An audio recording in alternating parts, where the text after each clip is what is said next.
What if I told you that in 2015, a startup nobody had heard of walked into a room full of billion-dollar giants and declared war? Not on one market, not on two, on seven entire countries simultaneously.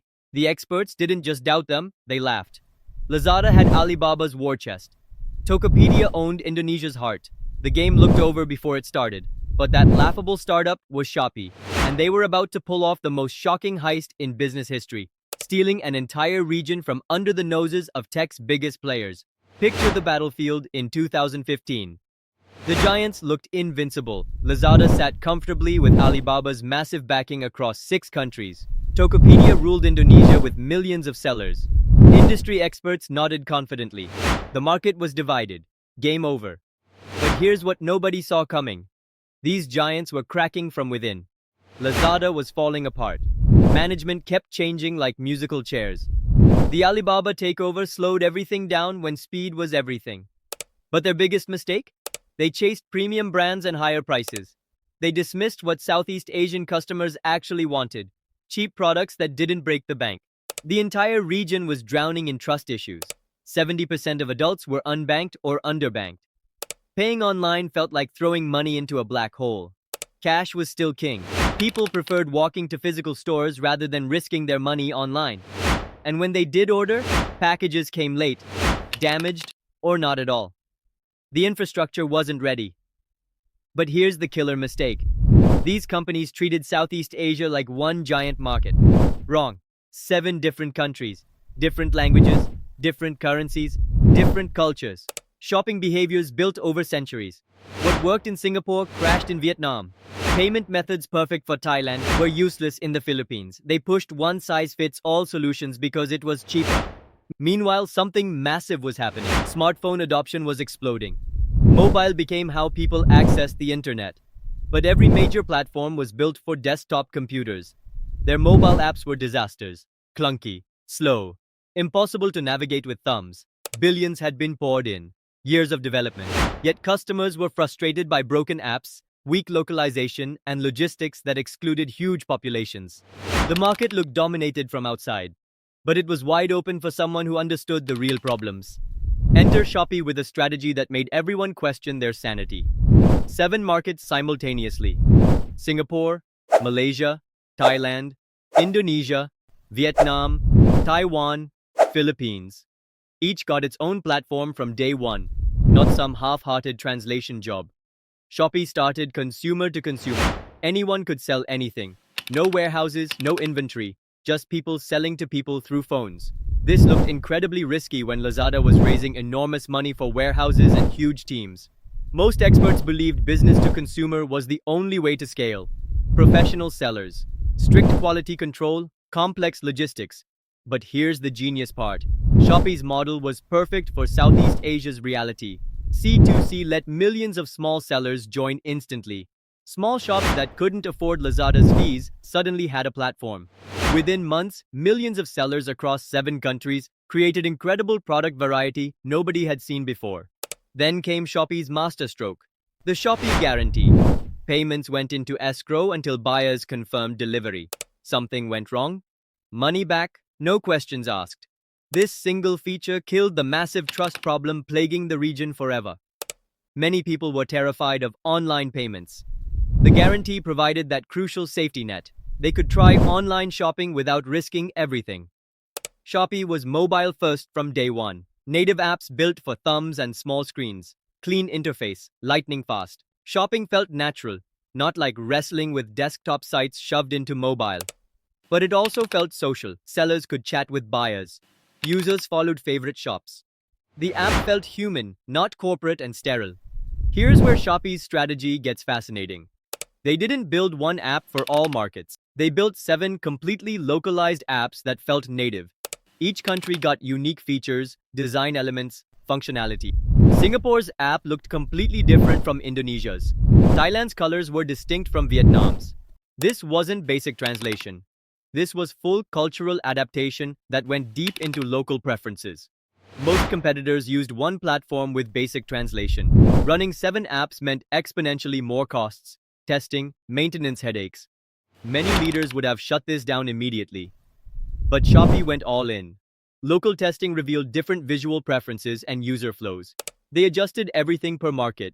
Indonesia got OVO and GoPay integration.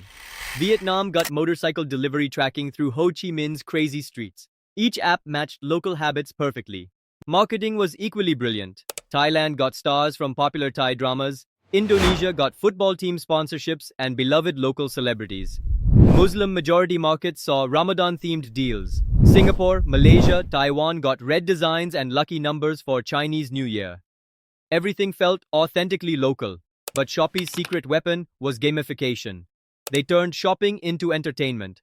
Simple games earned coins for discounts. Daily check-ins rewarded points. Major events like 9.9 and 11.11 created incredible rushes. People set alarms to catch deals. Then came Shopee Live. Sellers streamed live demos.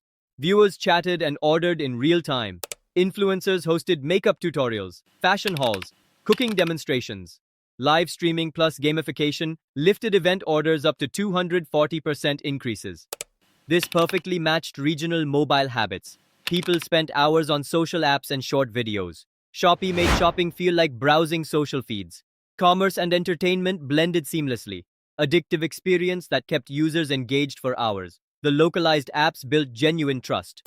But the next challenge was massive, delivering on these promises.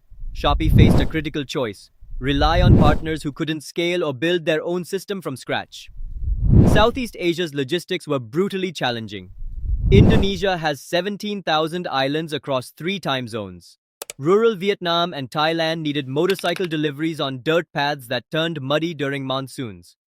Traditional shippers charged premium rates for difficult routes when they served them at all. Deliveries took weeks. Small orders lost money. Partners couldn't keep pace with Shopee's explosive growth. Millions of new users each quarter. But delivery capacity lagged far behind. DHL and FedEx focused on business clients and high-value parcels. Regular consumers were underserved. So in 2017, Shopee launched SPX Express. But they didn't follow the traditional playbook of massive fleets and expensive warehouses. Pure genius approach. They established neighborhood collection points throughout markets. Local partners, retirees, students, shop owners, stay-at-home parents, received and held packages. These locals became SPX's backbone. Here's how it worked. Packages went to local points. Customers picked up when convenient. No waiting at home all day. No failed delivery attempts. Just grab your order from nearby shops. This solved last-mile problems while creating extra income for communities. The network scaled incredibly fast with low investment. Existing shops became pickup points overnight.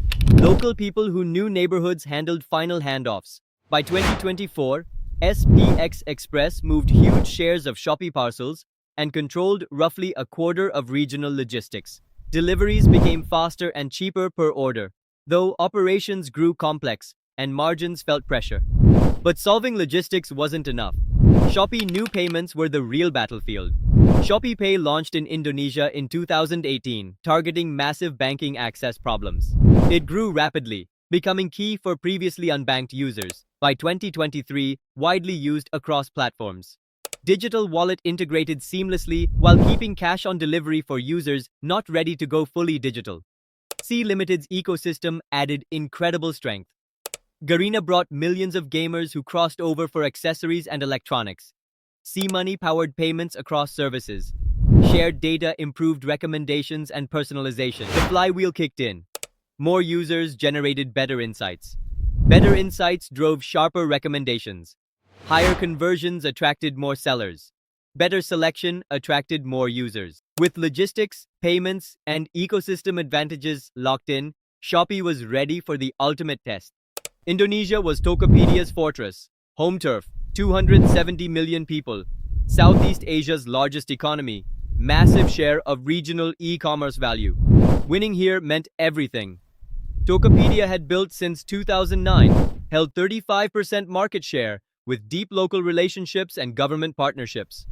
Users saw them as homegrown champions fighting foreign invaders. This wasn't just business. This was war for Southeast Asia's crown jewel. Could a Singapore company beat trusted locals on their own turf? Tokopedia had banking relationships, Gojek links, celebrity backing, intimate knowledge of payments and regulation. They seemed unbeatable. But Shopee came loaded for battle. Heavy celebrity partnership, not just ads. Celebrities hosted live shopping, launched exclusive products, engaged fans inside the app. They leveraged C Group's assets, Garina's gaming community, C-Money's payment infrastructure. Adoption accelerated across Indonesia. Pricing was ruthlessly aggressive. Shopee subsidized shipping, including expensive remote routes. Free shipping promos where competitors charged fees. Seller fees heavily discounted to steal merchants. Daily flash sales kept users engaged with sharp discounts. SPX Express became their decisive edge. While Tokopedia relied on inconsistent third-party logistics, Shopee's integrated network delivered faster and cheaper across challenging routes.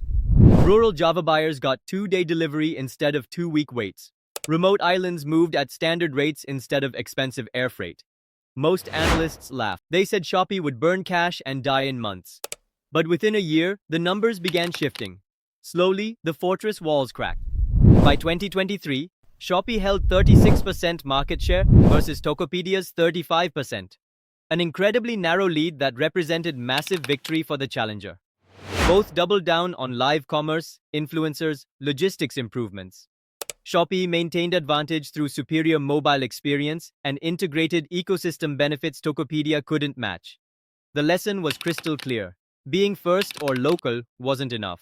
Shopee won by combining strong technology and ecosystem leverage with incredibly deep local execution that respected cultural differences. But here's what nobody saw coming next. New threats were rising. TikTok Shop exploded in Vietnam and Thailand, with social commerce pushing Shopee to invest heavily in content-driven shopping. The market shifted again, demanding new moves. Shopee's so-called suicide mission became one of the greatest upsets in e-commerce history. They proved that understanding local markets beats having deep pockets. But with TikTok Shop rising fast and new players entering, the battle isn't over. The question now is, can Shopee win twice? And if you want to see how TikTok Shop is changing the game, hit subscribe. That story's coming next.